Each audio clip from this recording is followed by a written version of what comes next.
siswa, salam sehat, salam bahagia. Pada kesempatan kali ini, kalian bertemu lagi dengan Pak Gun dalam pembelajaran IPS. Semoga kalian tetap sehat, tetap bahagia, tetap bisa beraktivitas, sehingga mempunyai semangat untuk terus belajar. Dan saya harapkan semua siswa, walaupun tidak tatap muka secara langsung, tetapi kalian semua bisa mengikuti. Dan bagi yang punya kendala, ada masalah, tolong dikomunikasikan dengan sekolah. Kali ini, Pak Gun akan menyampaikan materi yang masih merupakan kelanjutan dari materi yang sebelumnya. Tetapi kali ini kita akan bahas bab yang kedua, yaitu tentang pengaruh interaksi sosial terhadap perkembangan kehidupan sosial. Jangan lupa siapkan alat tulis kalian. Hal-hal yang kiranya penting silahkan dicatat. Hal-hal yang kiranya belum jelas, kalian siapkan untuk ditanyakan pada proses pembelajaran kali ini. Oke, demikian anak-anak. Oke, kita mulai. Tujuan pembelajaran pada kali ini ada 3, tetapi akan saya sampaikan 1 terlebih dahulu, yaitu apa? Setelah melakukan kegiatan diskusi mengenai mobilitas sosial, kalian mampu mendeskripsikan proses, bentuk, faktor pendorong, faktor penghambat, dan dampak mobilitas sosial. Sedangkan tujuan pembelajaran yang lain akan saya sampaikan pada saat kita akan membahas materi yang bersangkutan. Oke, jadi ada 3 materi. Yang pertama tentang mobilitas sosial. Yang kedua, keberagaman masyarakat Indonesia. Dan yang ketiga, konflik dan integrasi sosial. Kita cermati tentang mobilitas sosial. Anak-anak tentunya tahu mobilitas sosial. Apa sih mobilitas sosial itu? Oh, ternyata mobilitas sosial merupakan proses individu atau kelompok yang melakukan perpindahan kedudukan dari kelas sosial satu ke kelas sosial yang lainnya. Nah, perpindahan tersebut mempengaruhi perubahan yang terjadi dalam individu dan kelompok. Jadi, mobilitas sosial ini tidak sama dengan mobilitas manusia, barang, ya, karena ini terkait dengan perpindahan status sosial. Selanjutnya, mengapa individu atau kelompok perlu melakukan mobilitas sosial, atau mengapa individu atau kelompok terjadi mobilitas sosial? Ya. Nah, disinilah pentingnya kita mempelajari tentang mobilitas sosial. Kita dapat memahami tujuan individu atau kelompok melakukan perpindahan kedudukan atau dampaknya terhadap lingkungan sekitar. Mengapa seseorang melakukan mobilitas sosial? Mengapa suatu kelompok terjadi mobilitas sosial? Nah, seperti apa mobilitas sosial itu? Inilah bentuk-bentuk mobilitas sosial. Mobilitas sosial itu ada 3. Yang pertama adalah mobilitas sosial horizontal, mendatar. Yang kedua, mobilitas sosial vertikal. Dan yang ketiga adalah mobilitas sosial lateral. Lalu seperti apa masing-masing mobilitas sosial itu? Kita lihat satu persatu. Terjadinya perpindahan status sosial, terjadinya perubahan struktur sosial, baik bagi individu maupun kelompok. Yang pertama adalah mobilitas sosial vertikal. Vertikal itu bisa naik, bisa turun. Mobilitas sosial yang naik disebut mobilitas sosial naik atau social climbing. Artinya, seseorang memperoleh kedudukan yang lebih baik dibandingkan dengan kedudukan semula. Contoh, yang dulunya seorang guru, kemudian pada saat ada pemilihan kepala daerah, dia ikut dan akhirnya berhasil sehingga diangkat menjadi bupati atau wali kota. Kedudukan dari seorang guru menjadi bupati atau wali kota itu disebut mobilitas vertikal naik atau social climbing. Atau contoh yang lain, yang dulunya hanya loper koran atau penjual koran di pinggir jalan, karena dia tekun, dia mampu membeli toko. Kemudian di toko itu dia menjadi seorang manajer, seorang pemilik toko. Yang dijual di situ tidak hanya koran, tetapi buku dan keperluan-keperluan alat tulis yang lain. Itu juga bisa diartikan sebagai mobilitas sosial naik atau social climbing. Intinya, kedudukan seseorang yang bisa memperbaiki status sosial, status ekonomi, kedudukannya dari semula menjadi lebih baik, itu adalah mobilitas sosial naik. Nah, disinilah mobilitas sosial vertikal naik atau social climbing yang naik menunjukkan perubahan kelas sosial. Tadi yang saya contohkan, pada saat dia menjadi penjual koran pinggir jalan, dia hanya naik sepeda atau sepeda motor. Tetapi setelah mempunyai toko buku, toko ATK, dia bisa memperoleh kendaraan yang lebih baik. Setiap harinya dia naik mobil, anak-anaknya diberikan mobil, rumahnya menjadi lebih baik.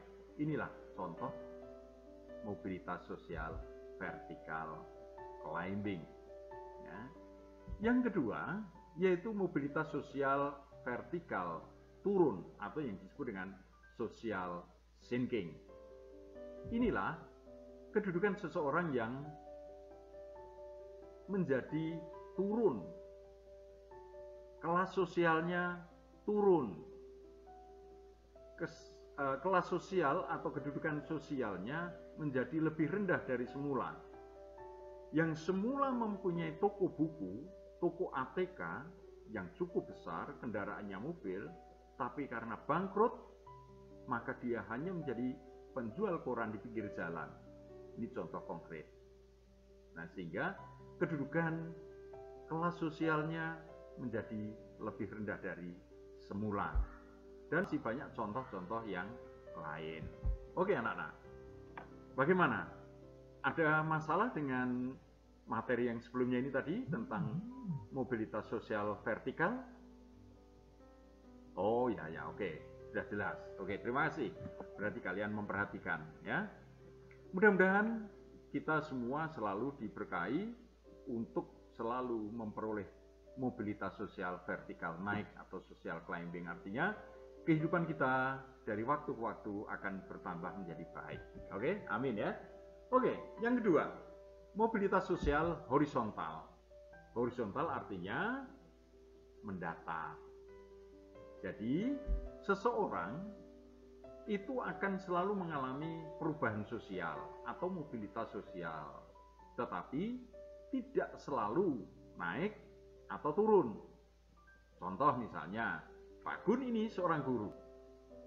Kemudian karena Pak Gun ingin kembali ke daerah, di Magelang misalnya, di sana Pak Gun mengajar di SMA, ya, di SMA di Magelang. Artinya Pak Gun pindah dari Semarang ke Magelang.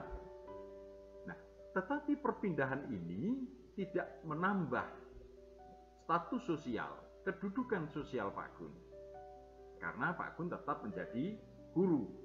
Nah, inilah yang disebut dengan mobilitas sosial horizontal. Ya. Kemudian contoh yang lain, misalnya siswa dari SMP 30 Semarang pindah ke Medan, di sana masuk sekolah favorit yaitu di SMP 1 Medan. Apakah ini juga menjadi bentuk mobilitas sosial vertikal? Tidak, tetap mobilitas sosial horizontal. Nah, jadi dalam hal ini mobilitas sosial horizontal merupakan gerak perpindahan status atau kedudukan seseorang menuju status atau kedudukan yang baru yang sederajat.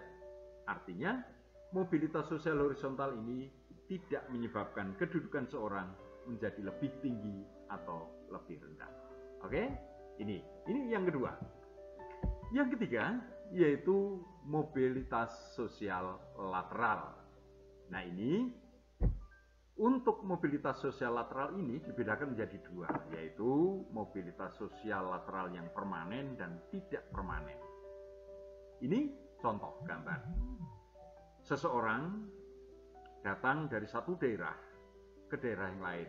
Contoh, kalian pernah wisata dari Semarang, kemudian wisata ke Jakarta selama 3 hari.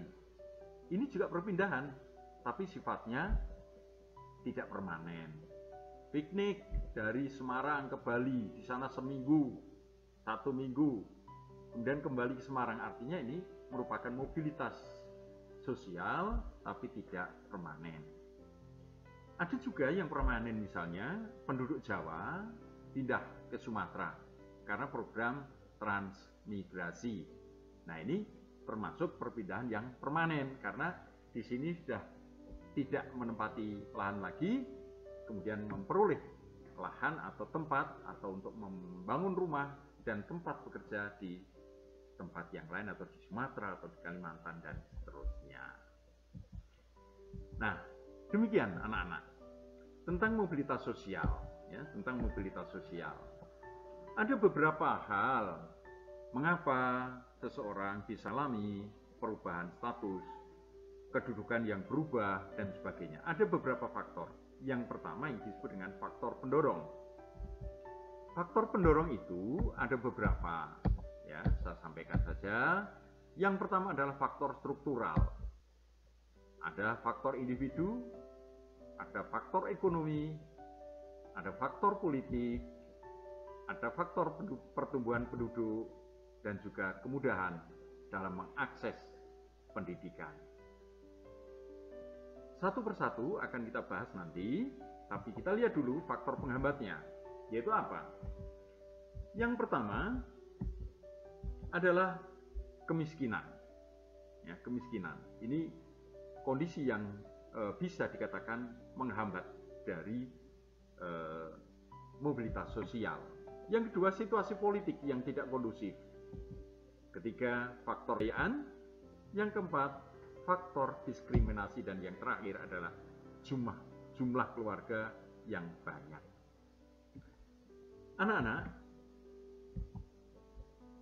ada beberapa hal yang bisa menjadi saluran mobilitas sosial.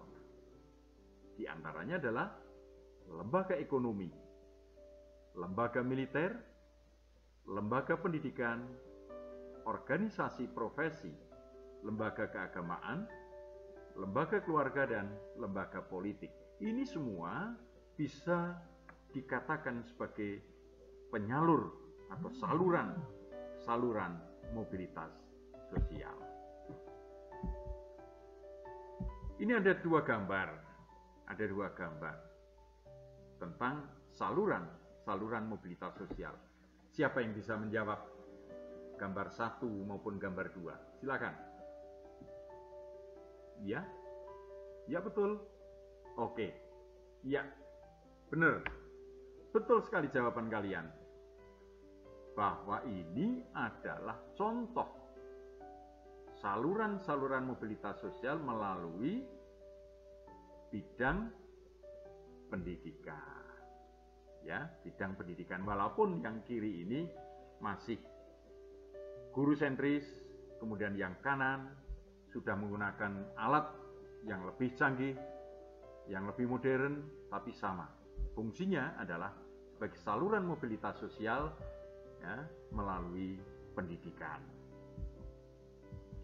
Dan dampak, nah ini dampak dari mobilitas sosial. Ada dampak positif, ada dampak negatif. Jadi apapun yang terjadi, apapun yang kita perbuat di dunia ini pasti ada dampak positif, ada dampak negatif. Nah, di antaranya adalah ini. Dampak positif yaitu bisa mendorong seseorang untuk lebih maju, lebih berprestasi, lebih berusaha. Yang kedua, mempercepat perubahan sosial. Dan yang ketiga, meningkatkan integrasi sosial. Serta yang keempat adalah meningkatkan kesejahteraan hidup. Disinilah bahwa manusia dengan mampu berusaha, mampu menambah pengetahuan, mampu menambah kesejahteraan, maka kualitas hidupnya juga akan naik. Tetapi sebaliknya, kalau di situ atau di suatu wilayah terjadi perubahan konflik, terjadi kondisi yang tidak nyaman, maka bisa menimbulkan gangguan psikologis, bahkan bisa menyebabkan terjadinya keretakan hubungan, baik itu dalam keluarga, dalam kehidupan bermasyarakat, atau dalam kehidupan berbangsa dan bernegara. Itu anak-anak, materi kali ini yang kita bahas. Ada pertanyaan? Jelas? Oke. Kalau memang jelas, sudah bisa dimengerti, ya terus pelajari, utamanya yang sudah Bapak sampaikan, dan pelajari materi yang akan kita bahas untuk pertemuan yang akan datang, yaitu pada materi yang kedua tadi, keanekaragaman, ya, keanekaragaman. Oke, selamat belajar, salam sehat, salam bahagia, sampai jumpa kembali. Assalamualaikum warahmatullahi wabarakatuh.